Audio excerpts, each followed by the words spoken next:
The track The Way of the Future certainly opens the album with a big punch with big riffs and earthy power vocal tones. Tell us about the writing of that track. That song, the original idea for that, Ben had the guitar riff, and I remember we recorded it with just like this little small makeshift studio setup we have on the bus and on tour with us. And we did that like backstage at Rocklahoma or something. Yeah, one of those festivals in America.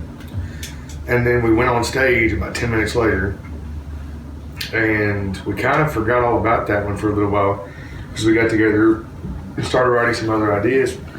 And then we finished it in Germany while on tour.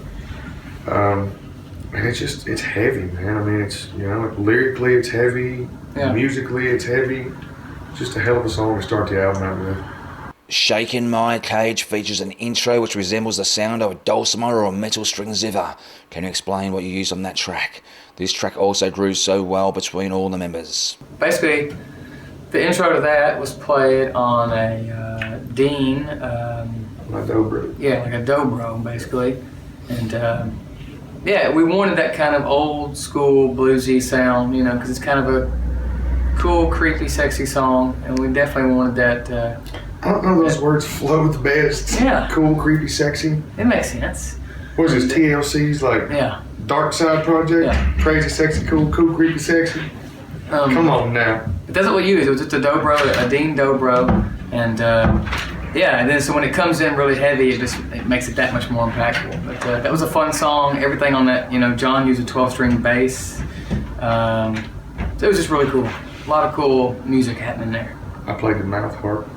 You guys are really establishing yourself with the new generation of emerging guitar-driven rock bands. What do you think of some of your peers out there at the moment? Example, the Rival Sons, Hailstorm, Vintage Trouble, and Temperance Movement. And anyone else you want to talk about?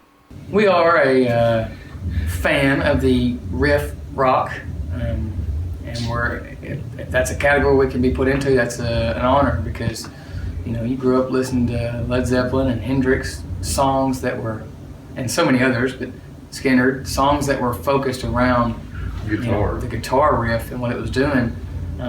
That's what we want to go down like. So Rival Sons is a great example. We've toured those guys for a long time, and they're excellent musicians, excellent band. Monster Truck's another Monster Truck, great friends with Hailstorm. We've known them for a long time, and just finished a tour with them in the UK. And Clutch is another one of those great riff bands. Clutch, and there's so many really good ones out there. And I know the Temperance Movement is a little more a little more Stonesy.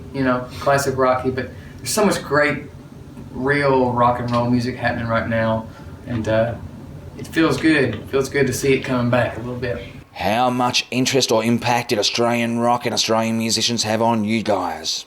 Like, obviously, AC/DC is... Yeah. If you play I'd say rock AC/DC and Silverchair would be the two biggest Australian bands, for us. Silverchair, golly, those first few records, and even the new stuff. Yeah. Like Frog Stomp and Freak Show, and God, it was just badass. Yeah, and they were young kids too, so we were turned on to that because it was like, man, they were 15 years old, and that's the age just like us when we started. So it was something for us to kind of latch onto in a way, and they were all about just the heavy riffs and just banging it out. And of course, AC/DC, you can't like rock and roll without appreciating AC/DC. Who were the vocalists that you would listen to as a kid to understand how the voice works and the songs that you love to sing to develop your vocal power? Was it a case of the southern rock environment having an influence on you, or did the 70s greats of Sabbath, Purple and Zeppelin also inspire you to become a singer? I never wanted to be the singer of the band. I just wanted to play guitar, and we tried out a bunch of guys. Nobody seemed to fit, and nobody else between the four of us would do it. And literally, I could remember the words that we had written to the songs. And apparently, I was the only guy that didn't sound like somebody else. So I kind of got thrown into that and hated singing for a long time. I'm getting to where I like it now. And 15 years later, I've kind of accepted the fact that I'm the singer. But like for me, listen to a lot of Freddie King, a lot of old blues artists, just because they're really powerful singers, B.B. King, Freddie King.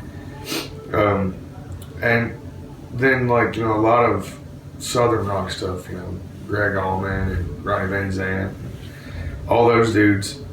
That's the stuff I really, really listen to the most. John Fred's dad was a big help with me singing, and he would really make me sing Beatles songs and stuff, which a lot of the Beatles, but damn, I hated singing those songs. He used to make us all sing, Chris especially, but all of us for backup vocals, we would sing into a con strobe tuner, which is, it picks up a note and it spins it round and round until it hits in the center when you're on key. And we would hit a note on the piano, sing into this microphone that was going in the tuner, and hold that note. And we'd watch it waver if we were flat or sharp. We had to get it right there in the middle. And that was a miserable time of my life. Yeah.